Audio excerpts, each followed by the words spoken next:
ಎಕರೆ ರೈತರುಗಳಿಗೆ toll ವಿಚಾರ ಬೇಕಷ್ಟೇ ನಮ್ಗೆ.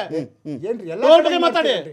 Toll ಬಗ್ಗೆ ಮಾತಾಡಿ. 1300 ಎಕರೆಗೆ ಯಾವುದೇ ರೀತಿಯಾದ ಪರಿಹಾರ ಕೊಡ್ಲಿಲ್ಲ, ಯಾವುದೇ ರೀತಿಯಾದಂತ ಜಮೀನುಗಳು ಕೊಡ್ಲಿಲ್ಲ. ಇವತ್ತು ರಾಜ್ಯ ಸರ್ಕಾರದಲ್ಲಿ ಟೋಲ್ ಬಗ್ಗೆ ನಡೀತಾ ಇದೆ ಚರ್ಚೆ. ಈ ವಿಮಾನ ನಿಲ್ದಾಣ ಅಂತ ಹೇಳಿ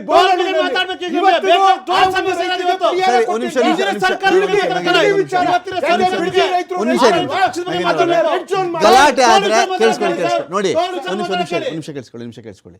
ನೀವಿಬ್ರು ಜೋರ ಕಿರ್ಚಿದ್ರೆ ನಮ್ಮ ಆಡಿಯನ್ಸ್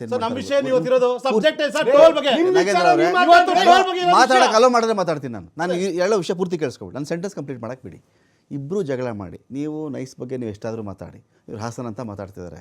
ನಾನು ಏನು ಕೇಳ್ತಿದ್ದೀನಿ ಗೊತ್ತಾ ಈ ವಿಚಾರದಲ್ಲಿ, ಅದಕ್ಕಿದು ಸಮಾನ ದರ್ಶನ ಅಂತ ನನ್ನ ಪಾಯಿಂಟ್. ಕೇಳಿಸ್ಕೊಳ್ಳಿ, ಬರ್ತೀನಿ ನನಗೆ ನಿಮಗೂ.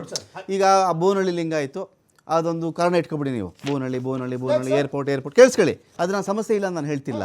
ಇದು ಬೇರೆ ಎಲ್ಲ ಬಿಡದಿ ಅಂತ ಬಂದ್ರೆ ಬೋನಹಳ್ಳಿ, ನೈಸ್ ಅಂತ ಬಂದ್ರೆ ಬೋನಹಳ್ಳಿ, ಎಲ್ಲದಕ್ಕೂ ಒಂದು ಸಮಜಾಯಿಷಿ. ಓಕೆನಾ? ಸಮಜಾಯಿಷಿ ಅಂತ ಒಂದು ನಾಡಿನ ಮುಖ್ಯಮಂತ್ರಿ ಆದಂತವ್ರು, ಒಂದು ಕೇಂದ್ರದ ಸಚಿವರಾದಂತವ್ರು, ಇವತ್ತು ಒಬ್ರು ಸಂಸದರಾದವರು, ನಿಮಗೆ ಇಡೀ ನಾಡು ಕರ್ನಾಟಕ ಬೀದರಿಂದ ಚಾಮರಾಜನಗರ ಒಂದೇ ಆಗಿರ್ಬೇಕು. ನಿಮ್ಮ ಆಸ್ತಿಗಳು ಅಲ್ಲಿ ಬೇನಾಮಿ ಇಟ್ಕೊಂಡು ನೈ ಸುತ್ತಮುತ್ತ ಇವತ್ತು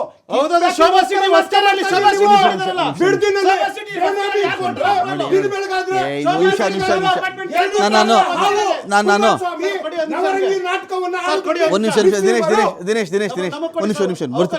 ಬರ್ತೀನಿ. ದಿನೇಶ್ ಅವಾಗಿಂದ ಒಂದೇ ಸಲ ಮಾತಾಡ್ಸಿರೋದು ನಾನು.